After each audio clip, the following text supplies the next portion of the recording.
আমি তোমাদের শেখাবো কোয়াসি প্যাসিভ ভয়েস অর্থাৎ ভাববাচ্য। আমি কি বলেছি, কোয়াসি প্যাসিভ ভয়েসে ভার্ব ইজ মোস্ট ইম্পর্টেন্ট, মানে কি এখানে হচ্ছে ক্রিয়া হচ্ছে সবচেয়ে বেশি গুরুত্বপূর্ণ।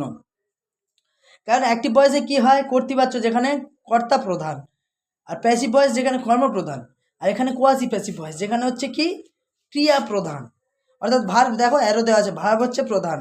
নিয়ম কি কি, রুলসের মধ্যে কি কি থাকবে, লেট দিয়ে হতে পারে, সেটা কমপ্লেক্স সেন্টেন্সে হতে পারে, সেটা ইম্পারেটিভ সেন্টেন্সে হতে পারে, গেট দিয়ে হতে পারে, কিংবা পার্টিসিপেল যোগে যার ভার্বের থার্ড ফর্ম করা যায় সেরকম যোগেও হতে পারে।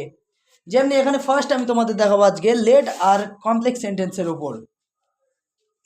তাহলে লেট দিয়ে করলে কি হবে, যদি আমি ফার্স্টে কি লিখবো, যেখানে ভার্ব ইম্পর্টেন্ট, তাহলে আমি কি দেখাবো, যদি বলি ক্লোজ ক্লোজ দ্য ডোর, দরজাটা বন্ধ করো।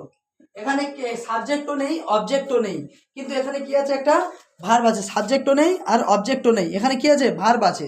যেমনি কি ভার্বটা কি, এখানে অবজেক্ট নেই বললেও ভুল, নেই বলতে এখানে ক্লোজ দ্য ডোর, এখানে কে কাকে বলছে সেখানে কিন্তু দেওয়া নেই। যেরকম আমি বলেছিলাম যে অবজেক্ট হয় গৌণ আর মুখ্য, যে একটা হচ্ছে মেজর আর একটা হচ্ছে মাইনর। এখানে বলছে ক্লোজ দ্য ডোর, দরজাটা বন্ধ করো।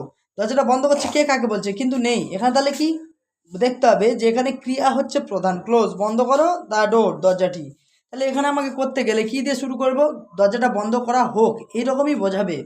যেমন আমি লেট দিয়ে করব, লেট, এইটা আমি কি করব, এখানে আনবো the door, let the door.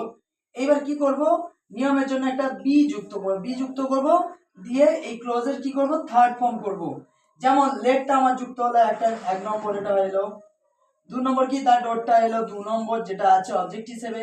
Beta কি হবে, একটা 3 নম্বর এলো। আর 4 নম্বর এটা ভি3, অর্থাৎ ভার্বের থার্ড ফর্ম, যেটা আমার কি হলো, এটা আমার 4 নম্বর নিয়ম।